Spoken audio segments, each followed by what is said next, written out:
God zegen jullie allemaal. Fijn dat we weer samen met elkaar kunnen zijn. Amen.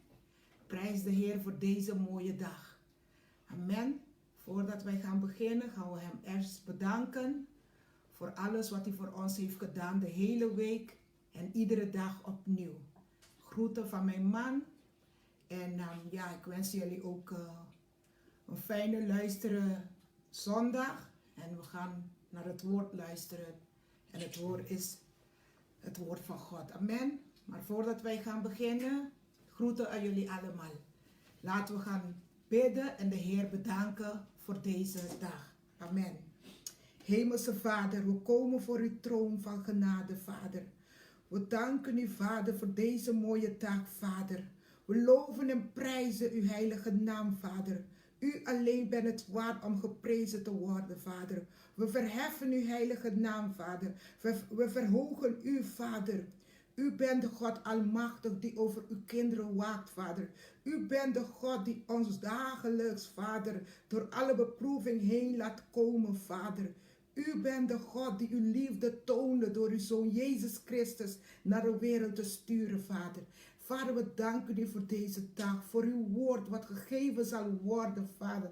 Laat het niet mijn woorden zijn, maar uw woord, Vader. Uw woord krijgt alle eer en alle glorie, Vader. U bent de Alpha en de Omega, het begin en het einde, Vader. Alles gaat over uw woord. Alles gaat over u, Vader. De Vader, de Zoon en de Heilige Geest. Vader, ik dank u voor ieder persoon die vandaag gaat luisteren naar uw woord, Vader. Dat het woord een werking zal doen in hun leven, Vader. Dat verandering mag komen in hun leven, Vader. Ook in de mijne, mijn gezin, mijn familie, Vader. Vader, ik dank u, Vader. Vader, gebruik mij als een instrument door uw geest, Vader. Want u behoort alle eer en alle glorie, Vader. Zonder u ben ik niemand, Vader. Laat me nederig blijven, Vader. Ontzag hebben voor u, Vader. En ook iedereen daarbuiten, Vader. Blijf over hun waken en hun familie, Vader. Ik dank u voor deze zondag en alle dagen te komen, Vader. Dank u, Heer Jezus. Amen. Halleluja. Prijs de Heer, halleluja. Fijn dat we weer samen met elkaar mogen zijn. Fijn dat we weer samen in het woord van God mag gaan. Amen. En het thema van vandaag is de standvastige liefde van God. Wanneer we het hebben over de standvastige liefde van God, dan weten wij dat Gods liefde is ontelbaar. Dat Gods liefde is niet alleen voor het nu, maar tot het eeuwigheid. Dan weten we, iemand heeft ons zo lief gehad. En dat is God. Dan weten we ook wat dat liefde voor ons betekent. Wij als personen. Dat we op God kunnen vertrouwen. Want we weten dat ondanks alles, ondanks hoe iets eruit ziet, ondanks wat we meemaken, ondanks als de dag goed gaat of de dag slecht gaat, er is iemand die altijd van ons zal blijven houden. En dat is God. Amen. Dank u, Heer. Alle eer en glorie voor hem. En we gaan de boek van Psalm 136 gaan we nemen. Psalm 136. En daar kunnen we, maar we gaan niet de hele psalm lezen, maar we gaan gewoon bij vers 1 en 2. En als we het boek van Psalm nemen, gaan we lezen. En we lezen het in de naam van de Vader, de Zoon en de Heilige Geest. Amen. Het woord zegt, prijs de Heere. Hij is een goede God, want zijn goedheid en liefde zijn eeuwig. Prijs God. Hij staat boven alle goden, want zijn goedheid en liefde zijn eeuwig. Zijn goedheid en liefde zijn eeuwig. En als wij de hele boek van Psalm gaan lezen tot en met vers 21, tot en met vers 26, dan kunnen we zien telkens weer wat God voor ons heeft gedaan van het begin van deze wereld tot nu, tot in ons heden, tot in ons dagelijks leven. Kunnen we lezen hier wat de Psalm zegt. Zijn goedheid en liefde zijn voor eeuwig. En als we het hebben over Gods goedheid, kunnen we het niet vergelijken met die van ons, want daar schieten wij tekort. Gods liefde kunnen we niet vergelijken met die van ons, want daar schieten velen van ons tekort. We kunnen zeggen we hebben elkaar liefde, maar het moment dat iets gebeurt in ons leven, het moment dat iemand ons wat doet, iemand kwaad uitvoert, hoe gaan we dan reageren? Wat gaan we doen? Gaan we het kwaad met het kwaad betalen? Want dat deed God niet. Zelfs toen de mens zondigde, zelfs toen de wereld in zonde was, liet God zijn liefde zien. Tuurlijk, God is een God die men moet vrezen. Want God is een God, hij tolereert geen zonde. Hij is een liefdevolle God. Hij gaf ons de wereld als eigendom.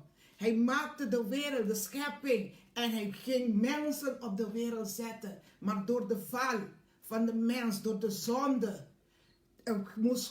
kregen we de straf, de dood. De dood werd de straf. Maar dat betekent niet dat God geen liefde voor zijn kinderen had. Dat betekent niet, want zelfs toen de dood de straf werd, bracht God toch die oplossing door zijn zoon Jezus Christus hier naar de wereld te sturen. Om voor ons te sterven, zodat wij in hem vergevenis mag ontvangen van al onze slechte daden. Alles wat ons dwars zit, wat we verleden hebben gedaan, misdaan.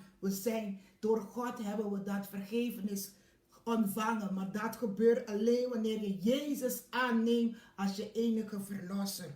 En hier de psalm, die kon niet beschrijven, want hij besefte, kijk hoeveel dingen God heeft gedaan. Zelfs in de tijd van Israël, in de tijd van Egypte.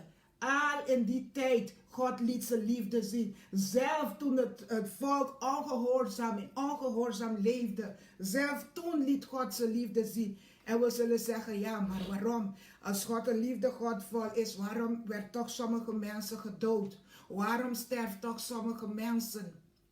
Maar Gods liefde is eeuwig. Zelfs als de mensen door de zonde.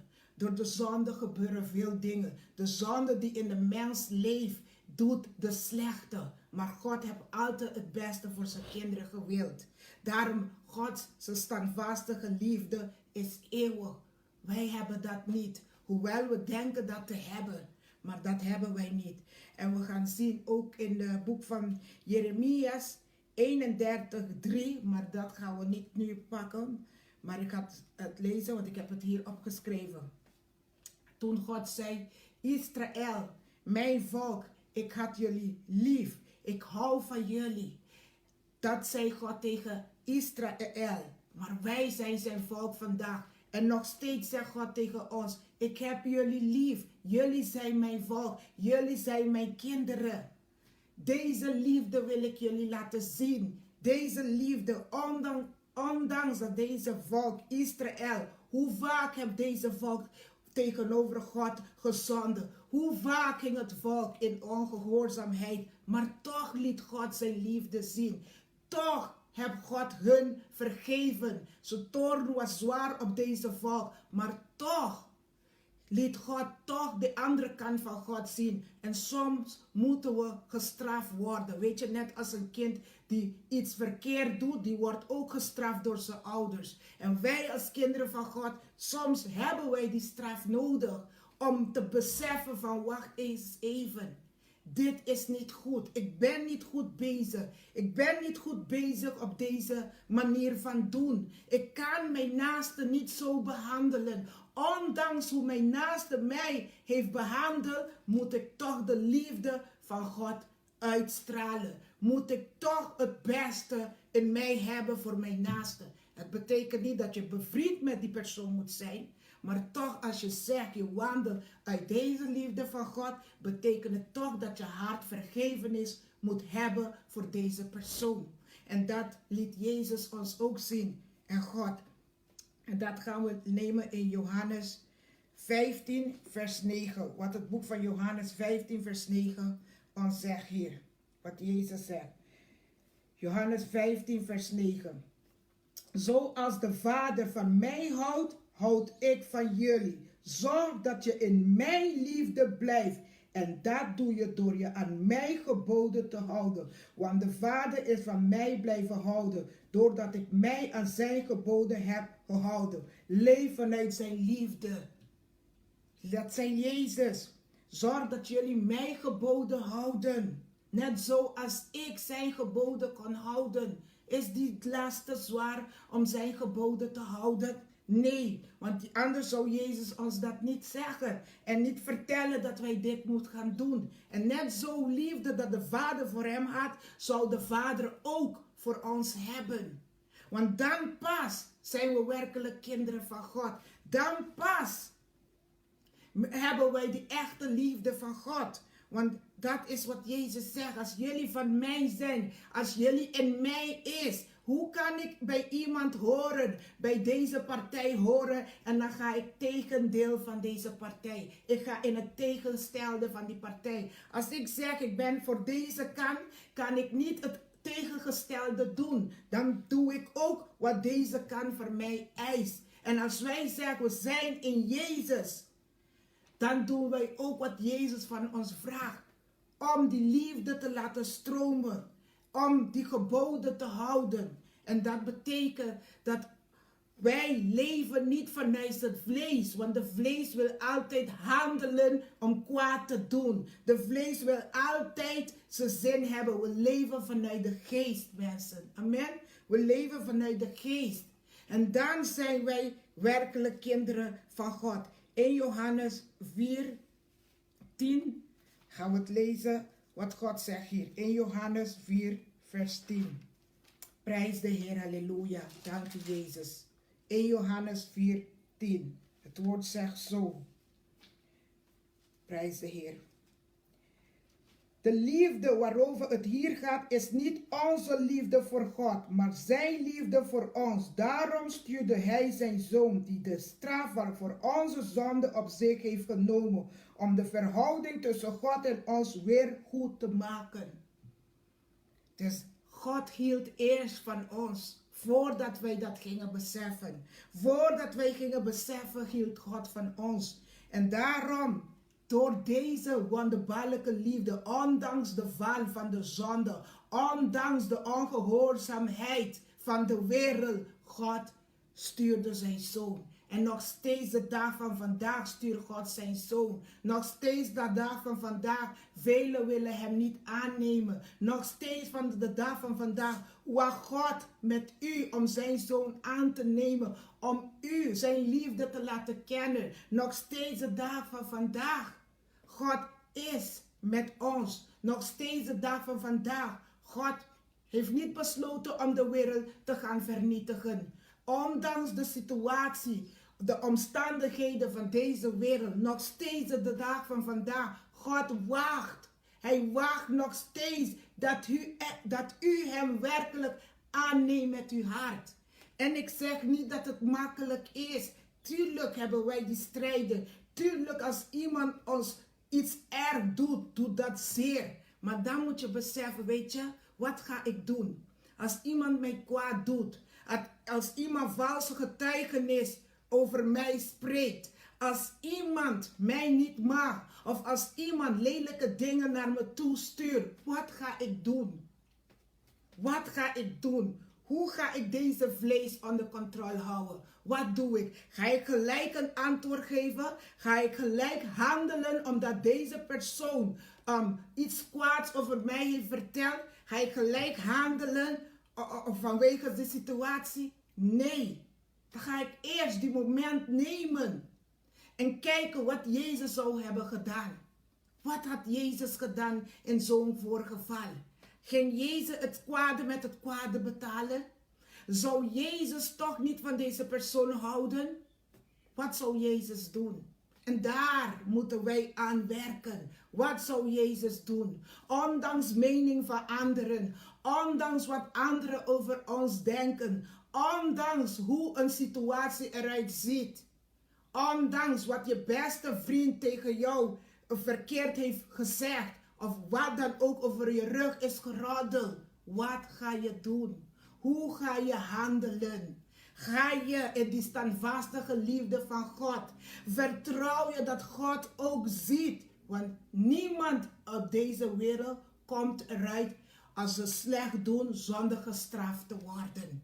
Zelfs als ze nu niet op deze wereld gestraft zou zijn, maar als ze niet rechtvaardig gaan met God, de dag zal komen dat deze persoon gestraft zal worden in het oordeel, in het grote oordeel.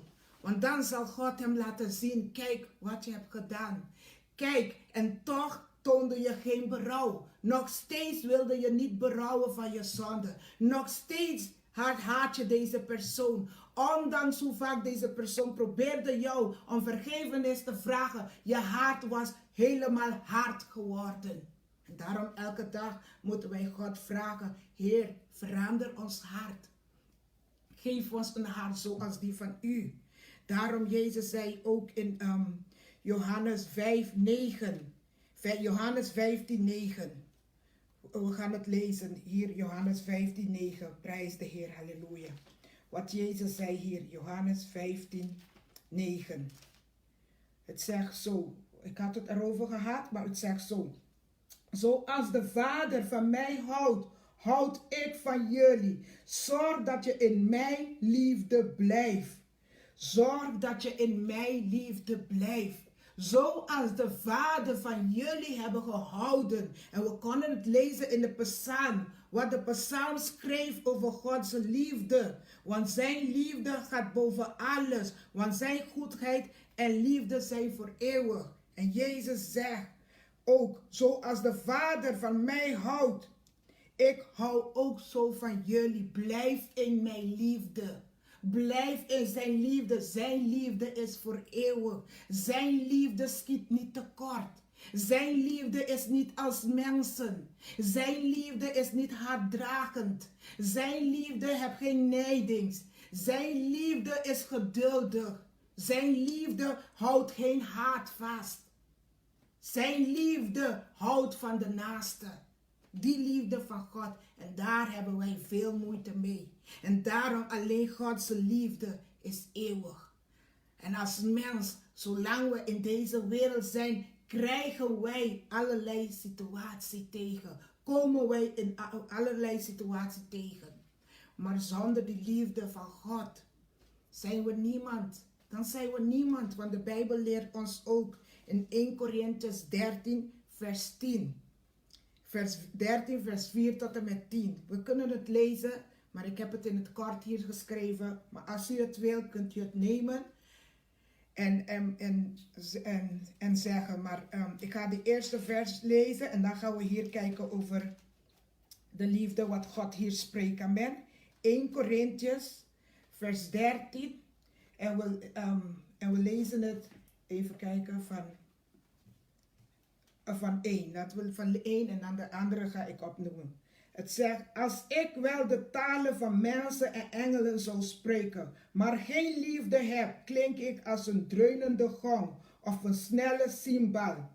Als ik Gods woord doorgeef, alle geheimen doorgrond, alles weet wat en te weten is en al het geloof heb, zodat ik begrepen kan verzetten, maar geen liefde heb, ben ik niks.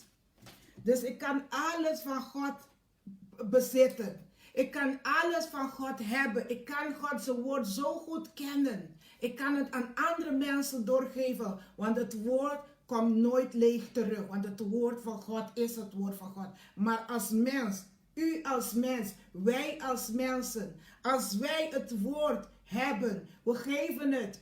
Tuurlijk, die mens ontvangt. Maar hoe staat het met jou? Want als jij geen liefde hebt, als jij niet in die liefde, wat Jezus zegt, blijf in mijn liefde. Als je dat niet hebt, het woord wat je geeft, voor jou hebt het geen waarde.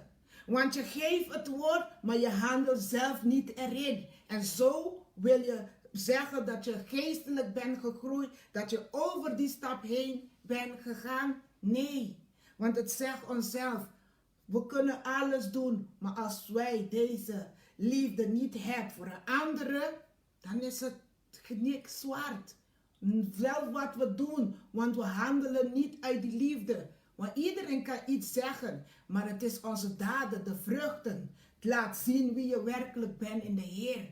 Je vreugde laat zien. Hoe ga ik deze situatie pakken? Hoe ga ik om met iemand die mij haat? Hoe ga ik om met een persoon die mij niet mag? Want je hebt de mensen, zonder dat je hun wat doet, mogen ze je niet. Dat heb je, want dit is de wereld. Jezus heeft het ook gezegd. De wereld zullen jullie haten door mij. Dat is gewoon, je hebt het vroeger, je kreeg altijd, mijn bloed gaat niet met deze persoon. Ik haat deze persoon. Maar vraag die persoon, waarom? Niemand kan zeggen. Gewoon. En ik zal zeggen waarom. Waarom vele mensen dat doen met een andere christen? Waarom vele mensen doen met hun naaste? Want net als we hebben gelezen in Korinthe, ik lees het van deze blaadje. Want God zegt, de liefde is geduld. De liefde is vriendelijk. De liefde is niet jaloers. Zij doet niet gewicht. Zij doet niet gewicht met een andere. De liefde is niet trots. Zij kwetst niet. Is niet egoïst. En voelt zich nooit beledigd. Zij neemt niemand iets kwalijk. Zij is niet blij met onrecht, maar met waarheid. De liefde beschermt altijd. Heeft altijd vertrouwen.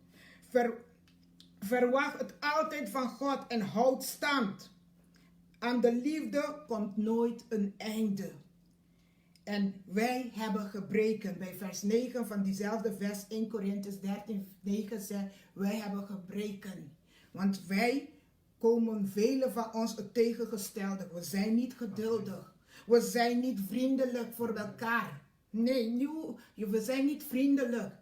We weten, we zien dat deze persoon vruchten draagt. We zien dat deze persoon, God bezig met de persoon zijn leven, maar we zijn klaar om te oordelen. We zien de vruchten. We zien dat deze vrouw en deze man van God is, maar toch zijn we jaloers. Als je ook wil gaan groeien, zoek de aanwezigheid van God. Hij zegt, zoek mijn koninkrijk en zijn rechtvaardigheid. En alles wat je nodig hebt, zal aan jou gegeven. Zoek zijn koninkrijk. Maar nee, we willen het opbouwen zonder onze Bijbel te lezen. We willen het opbouwen zonder te vasten. We willen het opbouwen zonder te bidden. En dan willen we zeggen, oh, we gaan jaloers worden op onze broer of zus die wel dagelijks in de aanwezigheid van God is. Die wel vast, die wel bidt voor de wereld, bidt voor iedereen. Maar dan gaan wij jaloers worden. Dan zijn we niet meer vriendelijk. En dat is niet wat God is. Wij kunnen niet iemand haten en jaloezie op die persoon of iemand kwetsen omdat wij trots zijn. Want wat dat is het, de liefde is niet trots. Hoe vaak de mensen zijn zo trots op zichzelf. Kijk wat ik heb gedaan. Kijk wat ik heb voor deze persoon. Ik heb je gezegend. Nee, de zegening komt van God. Ik doe het. Die trots in ons moet sterven. Ik weet het beter dan een andere. Wij allemaal hebben God nodig. Wij allemaal zijn afhankelijk van God. Maar we denken, we weten het beter dan een andere. En ja, hij heeft mij gekwetst. Zij heeft me gekwetst. Dan doe ik hetzelfde. Maar de psalm zei, Gods liefde is eeuwig. Gods goedheid is eeuwig. En onze goedheid schiet het tekort wanneer omstandigheden komen. Wanneer de situatie niet lijkt te gaan hoe wij dat willen. En dan gaat de vertrouwen weg. Dan denken we, oh, God houdt van mij. Waarom dan, als God van me hield, waarom is deze situatie zo? Waarom? Maar je vraagt jezelf niet, is die situatie zo gekomen door God of door je eigen ongehoorzaamheid? Want als wij niet wandelen in die gehoorzaamheid van God, van alles zal misgaan. Van alles in onze leven zullen misgaan. En dan willen wij God die schuld gaan geven. Hij zegt, wandel in mijn gehoorzaamheid. Als jullie van mij houden, dan gehoorzaam jullie mij. Laten we het gaan lezen bij Johannes 14:22. Johannes 14:22. Want we hebben Johannes 15 gelezen. We lezen Johannes 14:22. Wat zegt God hier? Johannes 14. Prijs de Heer. Johannes 14:22 zegt zo. Johannes, even kijken. Johannes van 21 lezen wij het. Wie mijn geboden kent en zich eraan houdt, houdt van mij. Wie van mij houdt, zal ervaren dat mijn Vader ook van hem houdt. Ik zal van hem houden en hem duidelijk laten zien wie ik ben. Amen. Dat zeggen. Jezus antwoordde bij 23 staan. Als iemand van mij houdt, zal hij doen wat ik heb gezegd. Mijn Vader zal van hem houden en samen zullen we bij hem komen wonen. Als iemand van mij houdt, zal hij doen wat ik zeg. Mijn Vader zal van hem houden en ik zal bij hem komen. Daarom, als wij Gods geboden niet gehoorzaam, als wij het woord niet bestuderen dagelijks om ons vlees eraan te laten sterven, kunnen we de geboden van God niet naleven. Dan zullen we uit andere manier, andere soort liefde tonen dat niet van God is, weet je? Haat. En dat is geen liefde, misschien voor jou. Of ja, nijdig tegen die persoon, jaloers over die persoon. Want we zijn niet, wat ze zeggen, we zijn niet in Jezus één geworden. In Engels zegt, abide in me. Eén met Jezus. Dat zijn we niet geworden. En daarom zullen we handelen van een andere hoek. En daarom zegt God, mijn liefde is voor eeuwig. En als je mijn liefde blijft, dat is niet hier alleen. Zelf hier zal ik voor jou zorgen. Zelf hier op deze wereld zal ik je mijn liefde laten zien. Ondanks die omstandigheden, ondanks die situatie, ondanks die problemen, ondanks alles hier op deze wereld, zal ik jou mijn liefde laten zien. Maar ook tot in de eeuwigheid. Want daar is het niet het einde. Na de dood is niet het einde. Tot in eeuwigheid. Dus dat betekent dat de liefde zal blijven. De liefde van God zal blijven tot in eeuwigheid. En zo lief heeft God ons gehad. En daarom kunnen we eens vragen in het boek van Romeinen 8:34. Romeinen 8:34. Laat me kijken voor Romeinen 8:35. Wat kan ons scheiden van de liefde van God? Wat kan ons scheiden van de liefde van God? Omdat ik een probleem heb met iemand? Omdat het voelt net als God niet meer over mij ontfermt? Omdat de situatie nu lijkt op een andere richting te gaan? Wat kan ons scheiden van God? Teleurstelling? Beperkingen? Problemen? Wat? Vraag jezelf dat elke dag. Wat? Wanneer je in een moment zit en je ziet het niet meer zitten. Je ziet allerlei dingen van de wereld op je afkomt. De situatie. Moet je even stilstaan en vraag jezelf. Wat kan mij scheiden van deze liefde? Wat kan mij scheiden? Wat? Kijk wat God voor mij heeft gedaan. Kijk, zijn enige zoon. De liefdevolle zoon die hij naar de wereld heeft gestuurd. Zonder enige zonde. Zonder enige brek. Hij stuurde zijn zoon voor mij. Voor mij. Dat is, je bent bevoorrecht. Ze zeggen in Engels een privilege. Dat hij stuurde zijn zoon voor jou. Om te sterven voor jou. Zodat hij jou mag zien met die liefde vanuit zijn zoon. Zodat hij jou die eeuwige liefde mag geven. Maar velen vandaag willen het niet meer horen. We willen niet meer horen. We willen doen wat ons vlees onszelf beheert. En dan willen we zeggen, we zijn geestelijk bezig. We willen haatdragelijk zijn. Nee, laat die dingen sterven. Laat die dingen sterven. Iemand heb je kwaad gedaan. Je hoeft niet bevriend met deze persoon te zijn. Maar heb koester geen wraak in je hart voor deze persoon. Zeg elke dag tegen de Heer. Heer, als er iets in mij gaat bloeien dat niet van u is, Heer. Haal het weg. Breek het af in Jezus' machtige naam. Breek alles dat niet van u is, Heer. Breek het in Jezus' machtige naam. Laat mij nederig zijn, Heer. Laat mij uw liefde kunnen blijven zien met het oog van het hart. Met het oog van het hart op u, Heer. Dat mijn hart telkens weer naar u kijkt. Telkens weer naar die kruis kijkt. Wat u voor mij heeft gedaan, Heer. Die oog wil ik hebben, Heer.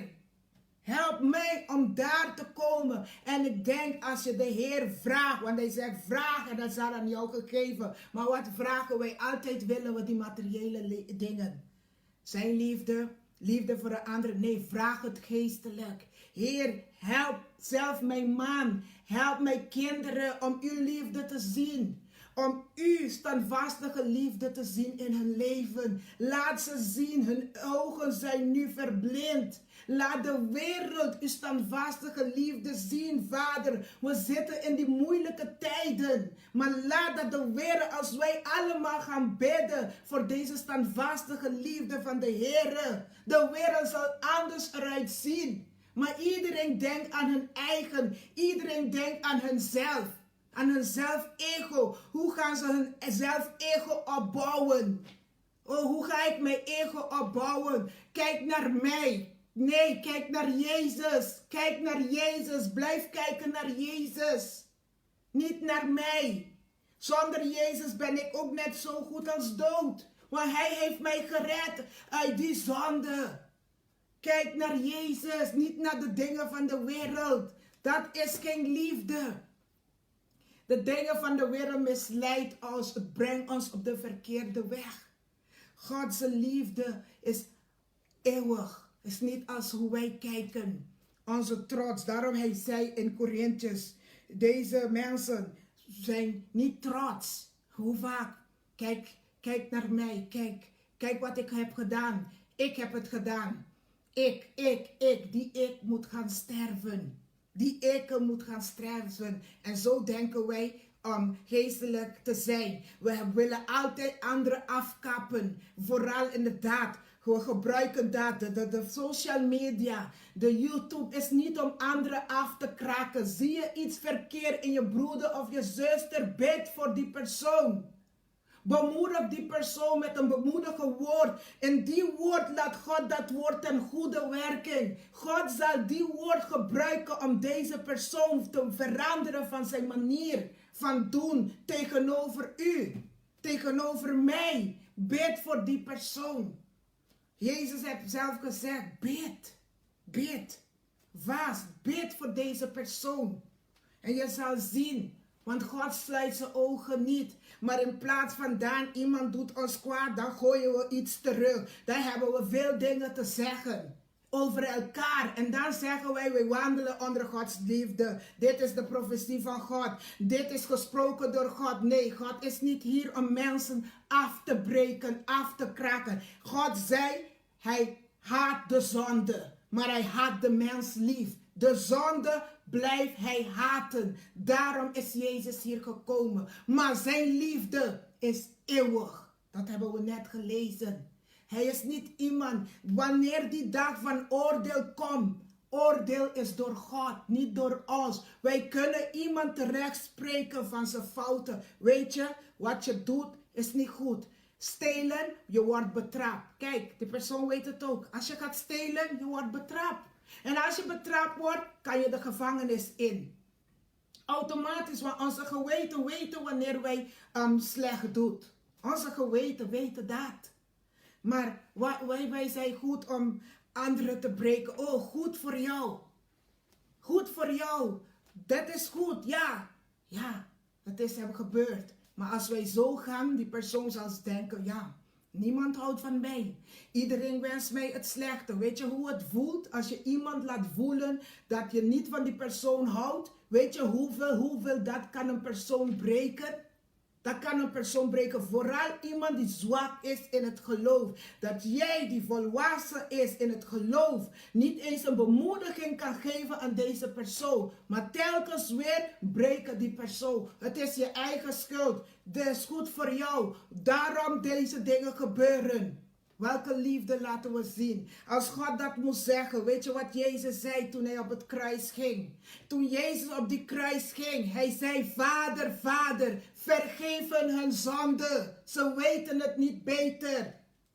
Maar Jezus wist het beter. Hij zei, Vader, vergeef hun zonde. En dat moeten wij ook zeggen. Vader, vergeef deze persoon hun zonde. Want zij weet niet beter. Vader, help deze persoon om uw wil te zien in haar of zijn leven. Maar nee, ik zeg niet dat we niet het woord moeten gebruiken. Tuurlijk moet je de persoon laten zien. Hé, kijk, als je stil, kost het je duur. En als je stil, God behaagt dat niet. Kijk, leven in zonde is niet iets wat je wil doen. Want God wil niet dat we leven in zonde. Als wij seks met elkaar hebben zonder te trouwen, dat is geen liefde. Want uiteindelijk als je niet trouwt, wanneer Jezus terugkomt, zal je blijven. Dan zal je blijven. Maar laat deze persoon het zien wat Gods liefde is. Want als een vrouw of een man en de beide uiteindelijk willen ze niet met elkaar trouwen, dan is het weg. Die persoon heb je geen lief. Want als deze persoon zegt, die hebt de liefde van God, dan die wil die liefde, die wil goed doen. Die gaat niet zeggen, we blijven jaren samen wonen. Die gaat handelen uit dat liefde. Handelen uit de geest. En zo handelen de kinderen van God. Want er komt een moment dat je gaat beseffen, Jezus heeft het voor mij gedaan. Jezus wil mij redden. De Heere wil mij redden. Ik kan niet zo mijn leven lang in en uit, gevangenis uit, wonen, niet in een huwelijk. Nee, dat is geen liefde. Maar vertel de mensen, niet oordelen. Want denk ook, wij allemaal waren in die positie van zonde. Tot wij de ontmoeting kregen met Jezus Christus. En dat is wat God wil. Dat wij dat ook aan anderen zal geven. En niet anderen afbreken. Niet anderen, want God deed dat niet. En als we zien zelf, toen Cain, hij vermoordde zijn broer Abel. Hij was jaloers op deze broer, want deze broer deed alles wat God van hem vroeg. Hij bracht de beste offer. En hij bracht het niet om op te scheppen en zegt, kijk, ik breng de beste. Nee, hij deed het uit die liefde van God. Want hij wist wie hem heeft geroepen om een offer te brengen. Hij wist dat dit is niet zomaar iemand die mij roept. En toen Abel, die voelde die jaloezie. Want die dacht, oh, wanneer het veel wordt, dan ga ik eentje van mijn oogst nemen en aan God geven. En tuurlijk velen, want deze verhaal kun je in verschillende manieren zien. Want God laat je in verschillende manieren zien. Hij brengt een lam als een offer. En tuurlijk, die lam is Jezus. Maar wanneer we het gaan zien op hoe het geschreven staat. Dat Cain, hij plukte later één van zijn oogst en bracht het. Maar Abel, die bracht de beste. Want hij wist, je brengt de beste van je naar voren. Want je weet wie voor jou heeft gestorven. En toen Cain werd jaloers. En Cain vermoordde zijn broer door die jaloezie. Want zelf dat, door jaloers kunnen mensen gaan vermoorden. Door jaloers kan heel veel dingen gebeuren. Haat komt. Van alles komt te brubbelen naar boven. En deze Cain, God vroeg hem, wat heb je gedaan? Want God zag al, dus dat je weet dat alles wat iemand slecht voor je heeft, alles wat iemand bedacht om slecht te doen tegen Godse kinderen, God ziet het. Want hij zag al wat Cain deed. En toen hij vertelde, hij zei tegen Cain, wat heb je gedaan? En van die zonde ging die Cain straffen. Maar zelf, dat kennen we in de boeken van Genesis, Genesis lezen. Maar zelf toen met de Cain, God kon hem doden. Want hij heeft iemand onschuldig gedood. Zie dat. Wij zijn klaar als iemand ons slecht doet om te gaan doden. Wij zijn klaar om uit te schelden en van alles uit ons mond te laten komen tegenover die persoon. En dan morgen willen we zeggen, oh het spijt me, ik had het niet moeten zeggen. Daarom, denk eerst voor je iets gaat zeggen. Zo handelen we uit de liefde. Want die dingen die in jou waren al lang in jou, die zijn niet gestorven. Kain, God, ondanks wat hij deed tegenover zijn broer, God heeft hem gevloekt. Hij kreeg een straf, want de zonde, de loon van de zonde betaalt met de dood. Maar wat betaalt voor eeuwig door Jezus is voor eeuwig. Dat is de liefde. Maar de zonde betaalt, maar in Jezus heb je eeuwige leven. En Kain, die deed dit met zijn broer en God toch kon hij vermoorden. Maar God zei tegen Kain, nee, ik zal je niet vermoorden. Je gaat zo als een slaaf de wereld in en Kain zou gaan trouwen. En Kain zegt, ja, maar als de mensen mij gaat vermoorden. God zei tegen Kain, als iemand je aan zou raken, dan zullen ze problemen met mij krijgen. Dus niemand mag je aanraken en jij gaat daar het land en je gaat hard werken. Zelf dit wil ik laten zien, dat zelf toen Kain heeft gezonden tegenover God, heb God hem kunnen vergeven. Want God zag het hart. De jaloezie kwam erboven. Alles kwam erboven tegenover zijn broer. Maar God zag ook een Kain die misschien toch wilde veranderen. God heeft hem niet vermoord. God liet hem leven. Maar wij als mens zijn klaar als iemand op onze teen trapt. Zijn we klaar om deze persoon te vermoorden? Zijn we klaar om deze persoon van alles uit te schelden? Zijn we klaar met deze persoon soms? En zo is het niet. Tuurlijk, mensen kwetsen jou. Tuurlijk, die dingen gebeuren. Mensen zonder reden. Maar hoe ga jij handelen? Uit deze standvastige liefde van God, die liefde van eeuwigheid, hoe gaan we handelen? Jesaja 63:7 gaan we lezen. Dat was de stad Jeruzalem. De stad Jeruzalem die zondigde tegen God. Maar toch, God had hun kunnen vergeven. En deze kunnen we lezen in Jesaja 63:7. Prijs de Heer, halleluja. Jesaja 63:7. Prijs de Heer. Dank u, Jezus. 63:7. Prijs de Heer. Het woord zegt ons zo. Jesaja 63:7, ja. Ik zal vertellen over de onvermde liefde van God. Ik zal hem loven voor alles wat hij heeft gedaan. Ik zal me verheugen over zijn goedheid tegenover Israël, die hij haar betoonde in zijn genade en liefde. Die hij haar betoonde in zijn genade en liefde. Ondanks de fouten wat Israël inging, God liet toch zijn genade zien. Ondanks alles heeft God nog steeds genade met ons. Daarom is zijn zoon Jezus nog niet gekomen. Daarom, omdat Gods liefde is groot voor mensheid. Daarom zegt hij ook in Johannes 3:16, iedereen kent deze vers. Omdat God de wereld zo lief heeft gehad, heeft hij zijn enige zoon, Jezus Christus, gestuurd. Zodat de mens in hem redding mag ontvangen. En wanneer wij wandelen in die liefde van God, dan zullen we pas begrijpen wie God is. Dan zullen omstandigheden ons niet te pakken krijgen. En dan zullen we elke dag onze ogen opheffen en kijken naar boven. En kijken wie daarboven zit. Dat Jezus daarboven zit aan de rechterkant van de Vader.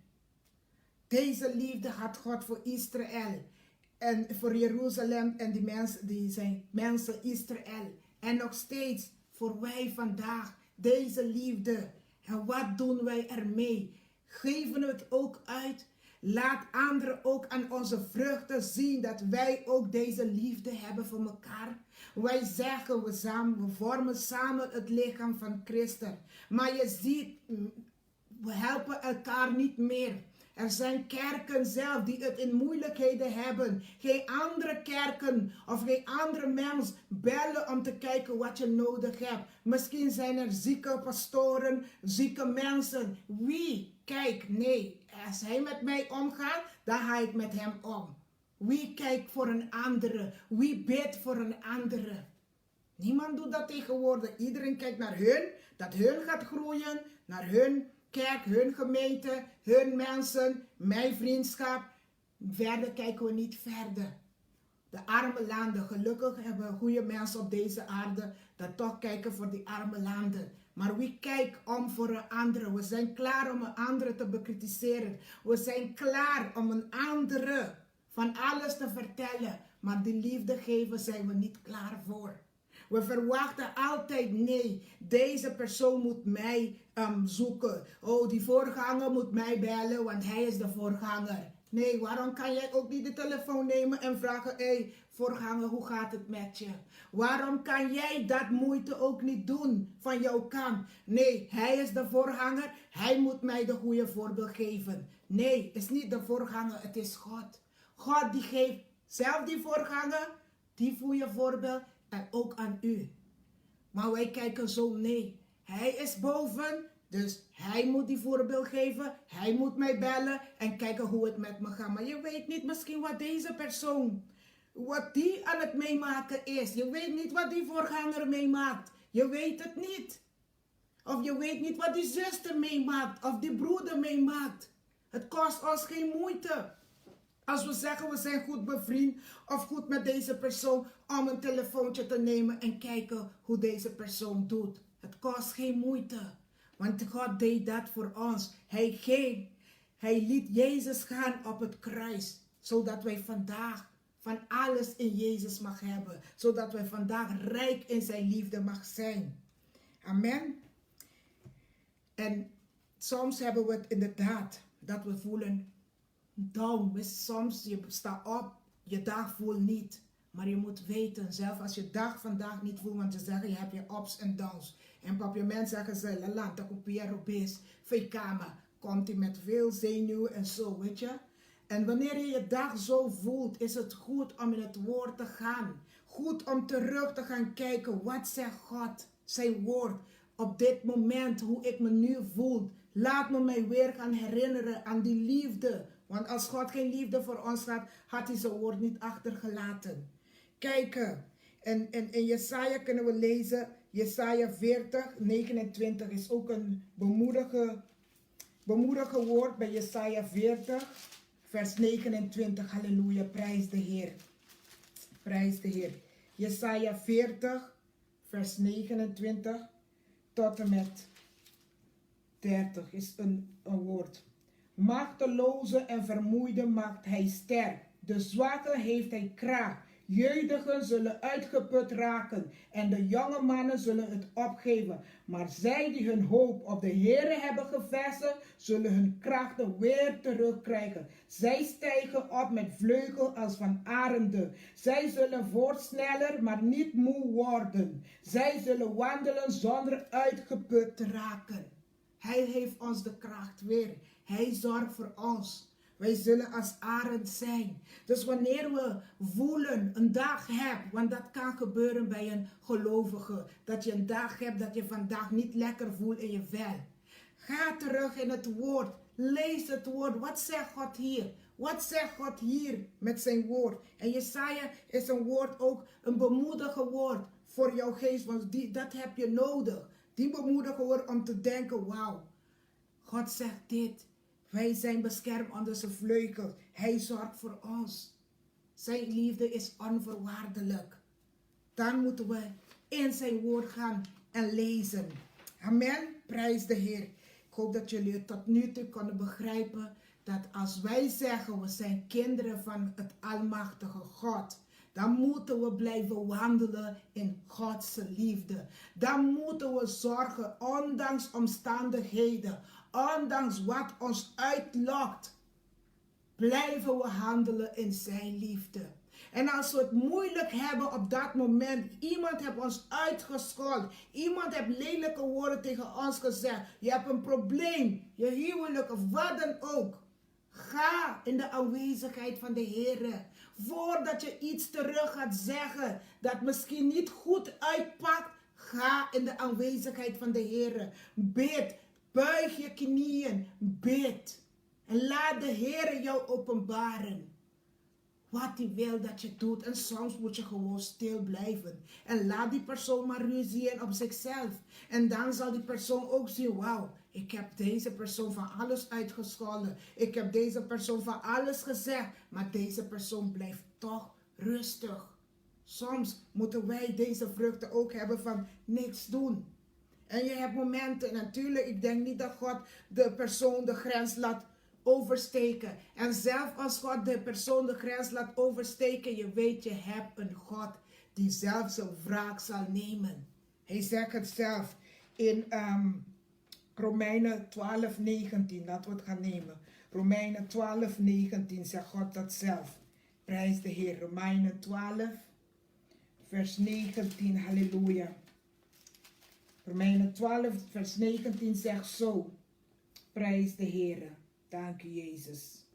Romeinen 12, vers 19. Neem nooit wraak, vrienden. Laat dat maar aan God over, want Hij heeft u gezegd, mij komt de wraak toe. Ik bepaal de straf voor alle zonden. Mij komt de wraak toe. Hij bepaalt de straf voor alle zonden. Zolang u en ik wandelen met die liefde van God, Hij zal de wraak nemen over ieder persoon. En ik denk, als wij zeggen we zijn gelovigen, dan zullen we niet elkaar slecht behandelen. Dan zullen we het respect laten zien dat wij werkelijk kinderen van God. En wanneer we moeilijkheden hebben met bepaalde punten in ons leven, een bepaalde gedrag van andere mensen, gaan we bidden voor die persoon. Bidden tot God. Amen.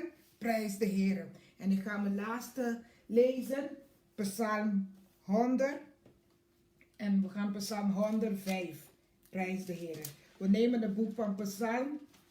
Prijs de Heer. Halleluja. Dank u, Jezus. Ik hou van het boek van Psalm. Daar heb je ook heel veel bemoedigende teksten wanneer je je ontmoedigd voelt.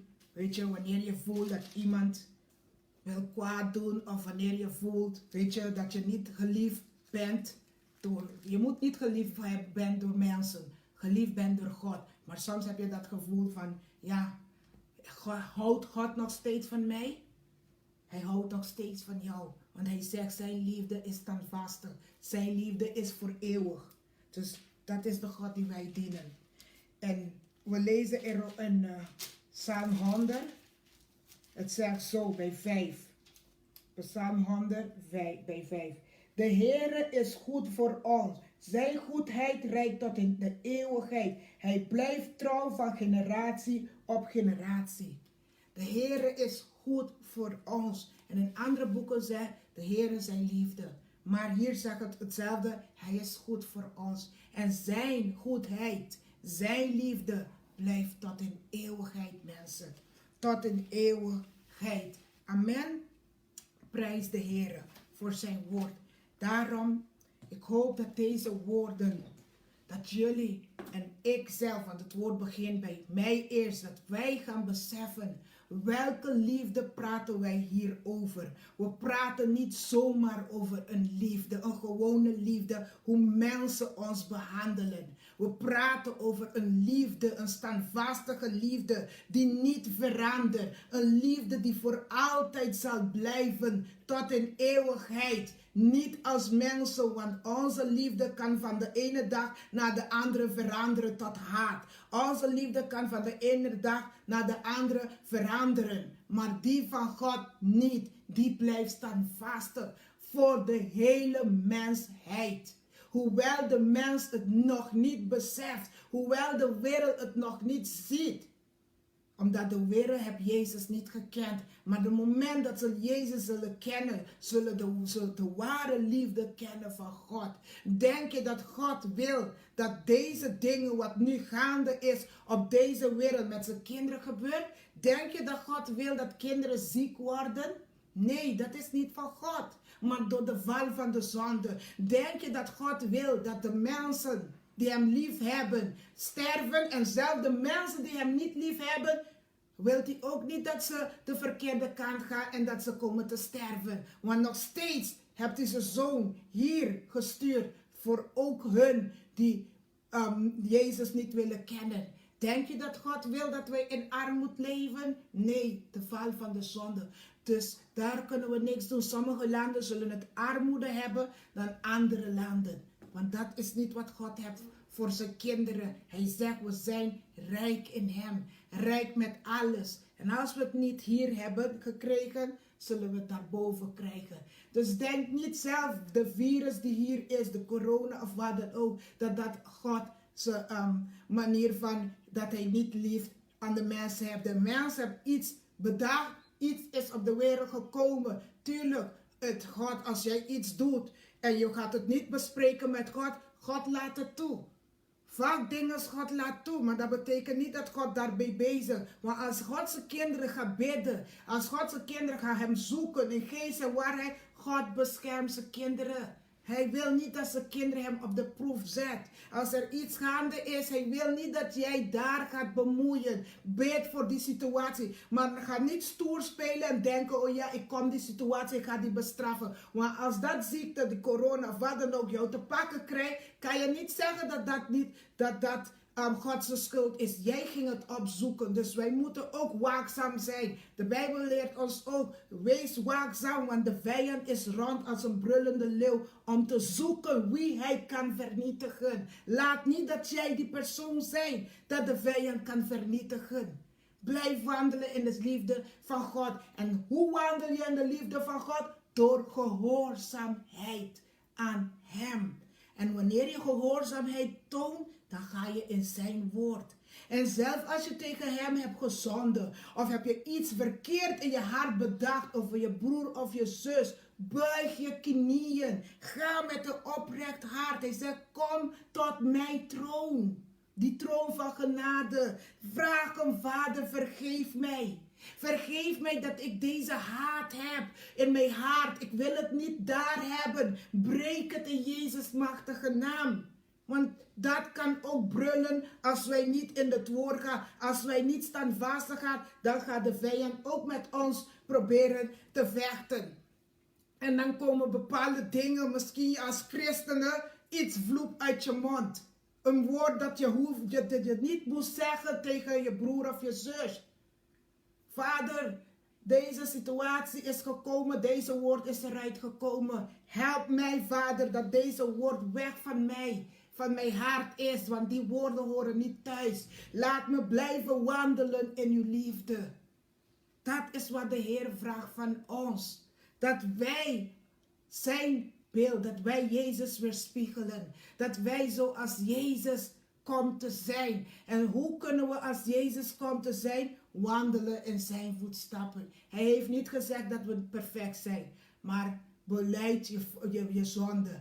Beleid als je verkeerd bent. Heb je iets misgedaan met iemand die je goed mee bent en je hebt deze persoon gekwetst? Ga bij deze persoon. Vraag hem om vergiffenis. Als die persoon niet wil, ga eerst bij God. Vraag God en dan kan je bij die persoon. Maar als die niet wil, jij weet in je hart, je hebt niks tegen deze persoon.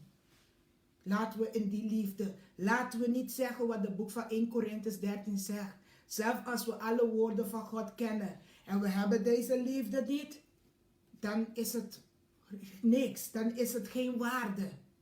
Niks, want wat wij zeggen, leven wij niet. We kunnen niet zeggen en praten en dan leven we dat niet. En ik ga niet zeggen over mijn eigen leven. Ik zeg, ik had heel veel moeite met heel veel dingen. In mijn leven, in mijn wandeling met God, nog steeds heb ik moeite met bepaalde dingen. En ik geef toe, want ik ben niet trots hoogmoed om te zeggen dat ik geen fouten heb. En ik vraag de Heer iedere dag, Heer, help mij om dit in uw beeld te zien. Door de geest te zien en niet door de vlees. Want door het vlees kan het je kapot maken. Laat me deze situatie in de geest zien, Vader. En ik bid en breek het in de geest. Je gaat niet te vuist met niemand. Want dat is niet wat God wil. Want wij allemaal schieten tekort. En als wij toegeven en vragen Jezus om ons te helpen, dan zijn we werkelijke kinderen van God. Maar we kunnen niet zeggen, oh ja, ik ben perfect. Ik doe dit niet. Wij allemaal, zolang we op deze wereld leven, zullen we tekortkoming hebben. Iets van alles kan onze pad komen dat we niet goed vinden. Weet je, je kan een afspraak gaan, je bent afgewezen of wat dan ook. Dat het jou irriteert, dat je kwaad zal worden. En dan vergeet je wat Jezus voor je heeft gedaan. Dan ga je tekeer. Dat is niet wat God wil. Daarom iedere dag opnieuw moeten wij onszelf onderzoeken. En zien of we nog wandelen in de geest, mensen. Laten we wandelen in de geest van God. Want de vruchten van de geest zijn liefde. Dat is een van de vruchten van de geest. De liefde, de geduld. Geen egoïstische gedrag. Geen tekort met anderen, weet je, van ik haat deze persoon. Laten we wandelen met die liefde van de vruchten. En dat is wat God wil. Hoe moeilijk het is, vraag de Heer om jou te helpen. Jezus heeft ons zelf verteld. Het zal niet makkelijk zijn zolang we op deze wereld. We zullen het duur te verdragen krijgen. Maar met zijn hulp zullen we het wel overkomen. Zullen we wel al deze dingen die in onze pad zijn, overstappen. In Jezus' machtige naam. Amen. Tot hier met het woord. En fijn dat jullie hebben geluisterd. God zegen jullie rijkelijk. En denk erom. Als u haat hebt in uw hart voor wie dan ook, maak het goed met God. Want we weten niet wanneer Jezus terugkomt. En Jezus wil niet dat wij met haat in ons hart gaan slapen. Jezus wil dat niet. Want ook als we haat hebben tegen onze broeder, onze zus in de kerk, ga niet je offer gooien en je hebt deze in je hart. Maak het recht. Eerst de Bijbel zegt met deze persoon voordat je je offer gaat gooien. Dus vraag de Heer, heb iemand je iets erg misdaan? Vraag de Heer dat jij deze vergevenis mag krijgen in je hart voor deze persoon. Ondanks en laat de vraag over aan de Heer. Amen. Prijs de Heer. Ik wens jullie een fijne en gezegende zondag. Voordat we gaan afsluiten, ik wil toch een zus en dochter feliciteren. En zuster Roosmarie, ik feliciteer je voor je dochter, zijn 30e verjaardag. God zegen haar rijkelijk, met nog veel jaren tegemoet. Marian, God zegen jou en nogmaals gefeliciteerd. En ook als er nog meerjarigen zijn, die zijn jarig in deze afgelopen maanden, dagen. Ik feliciteer jullie ook nogmaals. God zegen jullie rijkelijk. En ik wens jullie in Jezus' naam een lang leven toe. Maar het blijft de wil van God. Maar nogmaals gefeliciteerd iedereen die jarig zijn geweest en vandaag jarig is. In Jezus' naam. We gaan bidden om af te sluiten. Amen. En jullie krijgen de groeten van mijn man. Amen. Prijs de Heer. Binnenkort zal hij komt even groeten. Binnenkort zal hij weer terug met ons zijn. Het gaat toch, iedere dag gaat het beter met hem. Dus ik prijs de Heer voor hem. Maar wanneer hij zelf komt, gaat hij zelf getuigenis geven van wat allemaal de Heer voor hem doet iedere dag. Dus hou hem nog steeds in jullie gebed. We houden hem in onze gebed. Amen. Laten we de Heer bedanken. En het was fijn om in jullie huis te kunnen zijn. Amen. Prijs de Heer. God zegen jullie. Amen. Hemelse Vader, we loven en prijzen uw heilige naam, Vader. We danken u, Vader, voor uw woord dat gegeven werd, Vader. Vader, laten wij niet naar die omstandigheden kijken, Vader. Laten wij altijd gericht blijven op u, Vader. Vader, laten wij altijd vanuit uw liefde handelen, Vader. Laten we eerst gaan denken voordat wij gaan handelen, Vader. Vader, help ons, Vader, om standvastig te blijven in die liefde van u, Vader. Vader, dat wij elke dag mag weten, Vader, en herinnerd mag worden aan de liefde wat u voor ons eerst had, Vader. Voordat wij dat gingen beseffen, hield u eerst van ons allemaal van. Hebben we wraak of wat dan ook in onze hart dat tegen uw wil ingaat, Vader. Breek het in Jezus' machtige naam, Vader. Breek het in de machtige naam van Jezus Christus uit ons leven, Vader. Want we willen wandelen, Vader, in u, Vader. In het geloof dat wij hebben, Vader. In die standvastige liefde, Vader. Vader, dat wij onze naaste lief mag hebben, zoals uw woord zegt. Heb de Heere eerst lief en dan ook uw naaste, Vader. Dat wij niet wandelen met deze haat in onze hart, die ons tegenhoudt om te vordering in u, Vader. Vader, ik dank u ook voor iedere persoon die vandaag heeft gekeken, Vader. En geluisterd naar uw woord, Vader. Want het zijn niet mijn woorden, het zijn uw woord en uw wil geschied in het leven, Vader. U zorgt voor hun, Vader. U behoudt ze, Vader. En ook dat de wereld mag gaan beseffen, Vader, dat ze hebben iemand die van hun houdt. Zelfs als iedereen hun weigeren, ze hebben u nog steeds die van hun houdt, Vader. Dat hun dat gaat beseffen en Jezus aannemen als hun enige verlosser, Vader. Vader, ik dank u ook voor iedere persoon met hun familie, Vader. Alle zieke kinderen, Vader. Alle armen die het moeilijk hebben. Ook de mensen die ziek zijn met corona. Ook de zuster. En de mensen die hard daarbuiten werken, Vader. Om het volk gezond te krijgen. Vader, want ik weet uw handen over hun ook, Vader. Dat u hun begeleidt, Vader. Dat de mensen gezond mag worden, Vader. En ook de mensen die heel erg ziek zijn. Met van alle ziekte, Vader. Help hun ook dat hun geloof niet mag wandelen door de situatie of de omstandigheden, Vader. Ondanks dat ze beproefd worden, Vader. Ze weten dat u hun eruit haalt. Helemaal, Vader. Vader, ik dank u, Vader. Voor alle leden, voor iedere persoon die vandaag, Vader, hebben gekeken. En ook anderen, Vader, die in de wereld zijn, die ook niet hebben gekeken. Of ze luisteren wel naar het woord, Vader, want het is het woord die belangrijk is. Zegen hen allemaal rijkelijk, Vader. Ik bid voor alle voorgangers, alle mensen die het werk doen, Vader. Ik bid voor hen allemaal. Geef hem de kracht. Laat ze vanuit de geest spreken, Vader. Niet van onze eigen vlees, Vader.